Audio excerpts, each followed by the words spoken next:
আপনারা স্ক্রিনের উপর যে ফর্মটা দেখতে পাচ্ছেন, এই ফর্ম সম্পর্কে আলোচনা করব। এই ফর্মটা কাদের কাদের ফর্মটা ফিল আপ করতে হবে এবং ফর্মটা কিভাবে ফিল আপ করতে হবে। যাদের কোনো ম্যাপিং নেই তাদের কিন্তু এই ফর্ম না, তাদের ডিরেক্টলি হিয়ারিংয়ে উপস্থিত হতে হবে। বিএলও আপনার বাড়ি নোটিশ দেবেন এবং সেখান থেকে আপনি বুঝতে পারবেন যে আপনার হিয়ারিংটা কোথায় হতে চলেছে এবং কবে হবে। এই ফর্মটা নতুন করে যে সমস্ত ভোটারদের রোল ব্যাক এসছে, অর্থাৎ আপনারা মনে করছেন যে আমার হয়তো রিভেরিফিকেশনের জন্য আবার আসতে পারে, তাদের জন্য এই ফর্মটা। এই ফর্মগুলো আরও মূলত কাদের, যাদের নামের মিসম্যাচ আছে 2002 এবং 2025 সালের, তাদের মেনলি এই রিভেরিফিকেশনের জন্য রোল ব্যাক আবার আসছে। তাদের এই ফর্মটা ফিল আপ করতে হবে। আপনারা কিন্তু এই ফর্মটা বিভিন্ন জায়গায় বিভিন্ন ফরম্যাটে পাবেন।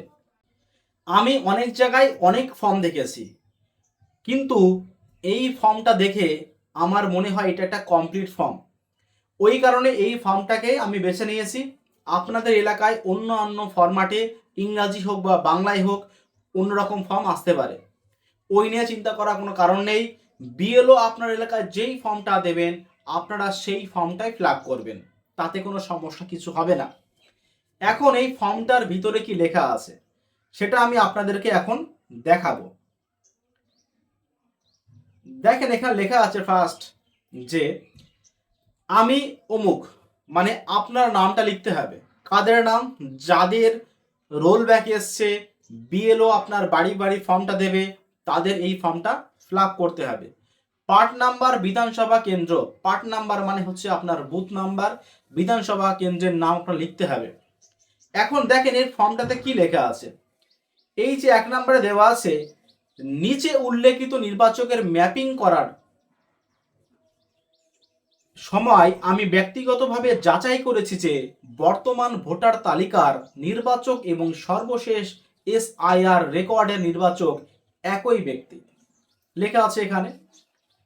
তারপরে কি লেখা আছে দেখেন এখানে, যে এই ম্যাপিং শুধুমাত্র অনুমোদিত নামের পরিবর্তনের কারণে করা হয়েছে এবং কোনো অযোগ্য বা ভিন্ন ব্যক্তির জন্য করা হয়নি। মানে আলাদা কোনো ব্যক্তি না, সেম ব্যক্তি এখানে।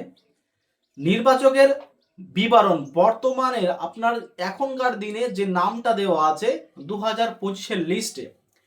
আপনাদের একটা কথা বলি, দেখেন 2025-এর যে লিস্টটা, ওটা কিন্তু আপনারা বাংলায় পেয়েছেন, ওটা কিন্তু ইংরাজি ফরম্যাটেও আছে। আমি সেই নিয়ে আগে একটা ভিডিও বানিয়েছি যে ইংরাজিতে কি করে আপনারা ডাউনলোড করবেন। এইবারে যদি না হয়ে থাকে, আপনাদের যদি একদম কারেন্ট আই কার্ড হয়ে থাকে, সেই আই কার্ড অনুযায়ী আপনারা লিখবেন, তাতে কোনো সমস্যা নেই। নির্বাচকের নাম, এপিক নাম্বার, পার্ট নাম্বার এবং ক্রমিক নাম্বার, তো ওটা কিন্তু একদম ড্রাফট রোল যেটা আছে, ড্রাফট রোলেরটা কিন্তু আপনারা লিখবেন। ড্রাফট রোল যে বর্তমানে যেটা দেওয়া আছে, ড্রাফট রোলেরটা কিন্তু আপনারা লিখবেন। নেক্সট কি দেওয়া আছে দেখেন এখানে, নেক্সট দেওয়া আছে নামের পার্থক্যের বিবরণ। এখানে প্রয়োজনীয় টিক চিহ্ন এবং পূরণ করুন।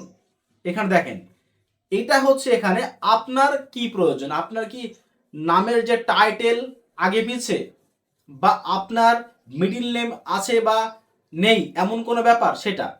যাদের নামের স্পেলিং এর সমস্যা তাদের প্রথমটা, আর যাদের টাইটেল অথবা মিডিল নেমের সমস্যা তাদের দ্বিতীয়টা। এখানে কি আছে দেখেন, এখানে হচ্ছে লেখা আছে যে সর্বশেষ এসআইআর রেকর্ড এবং বর্তমান ইরোলের মধ্যে বানান পার্থক্য। লাস্ট এসআইআর লিখতে হবে নামটা এবং বর্তমান তালিকায় নামটা। এটা মধ্যনাম বা পদবি যুক্ত হওয়ার যাদের মিডল নেমের সমস্যা তাদের এটা হচ্ছে লাস্ট এসআইআর আর বর্তমানে। ম্যাপিং নিশ্চিত করার কারণ, আপনি ওখানে ডিক্লারেশন লিখবেন যে আপনার ম্যাপিং ওই একই কথাবার্তা, যে আপনি একদম পুরো 2025 এবং 2002-এর একদম সেম ব্যক্তি, পুরোপুরিভাবে লিখে দেবেন। ওই নিয়ে কোনো চিন্তা করার কোনো কারণ কিছু নেই। আর যাদের প্রয়োজনই তারা আপনার বিএলও কাছে শুনে নেবেন যে ওখানে কি লিখবো। আচ্ছা, মেন তারপরে কি দেওয়া আছে এখানে দেখেন, দেওয়া আছে যে আমি প্রত্যয়ন করছি যে আমার সর্বোত্তম জ্ঞান এবং বিশ্বাস অনুযায়ী উপলব্ধ নথিপত্র, রেকর্ড এবং স্থানীয় তথ্য যাচাই করেছি এবং উপরের ম্যাপিংটি সত্য ও সঠিক। যদি উপরে কোনো তথ্য মিথ্যা প্রমাণিত হয় তবে আমি ভারতের নির্বাচন কমিশনের সিইও নির্বাচনে দায়ী হব। এখানে কিন্তু একটা ব্যাপার আছে, লাস্ট চান্স দেওয়া হচ্ছে এই জায়গাটায় কোনো ভোটার যেন কোনো কারচুপি না করে। বারংবার বলছি আমি, নির্বাচন কমিশনের কথা অনুযায়ী, নির্দেশ অনুযায়ী যোগ্য ভোটার যেন বাদ না যায়, অযোগ্য ভোটার যেন না থাকে, সেটার উপরে এসআইআর হচ্ছে। আপনারা বিএলও কে সাহায্য করবেন, নির্বাচন কমিশনকে সাহায্য করবেন, অবশ্যই সাহায্য করবেন। স্থান দেওয়া আছে, তারিখ দেওয়া আছে, বিএলওর স্বাক্ষর, বিএলওর নাম, বিএলওর পার্ট নাম্বার এবং মোবাইল নাম্বার। বিএলওর স্বাক্ষর, বিএলওর নাম দুটো এখন লেখা থাকবে এখানে।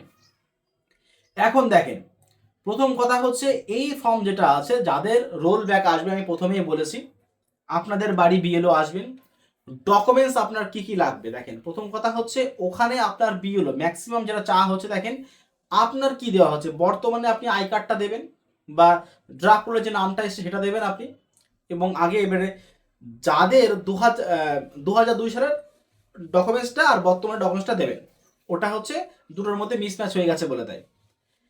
এইবারে আমার যেটা বলার বিষয়, যাদের নতুন ভোটার এবং ড্রাফট লিস্টে নাম এসছে, রোল ব্যাক আসেনি কিন্তু আপনার নাম সংশোধন করতে হবে, তাদের 8 নাম্বার ফর্ম ফিল আপ করতে হবে। এই 8 নাম্বার ফর্ম বিষয়ে আপনাদের এখন তাড়াহুড়ো করার কোনো প্রয়োজন কিছু নেই।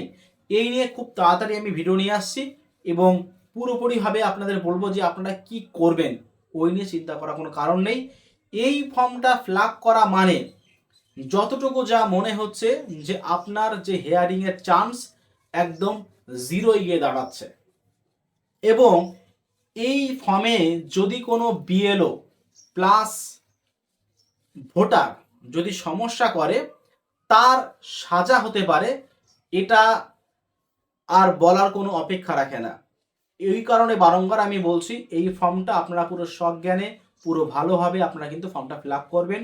তো যাই হোক, আজকে ভিডিও এই পর্যন্ত। চ্যানেলটিকে সাবস্ক্রাইব করে পাশে থাকা বেল আইকনটি ক্লিক করুন। ধন্যবাদ।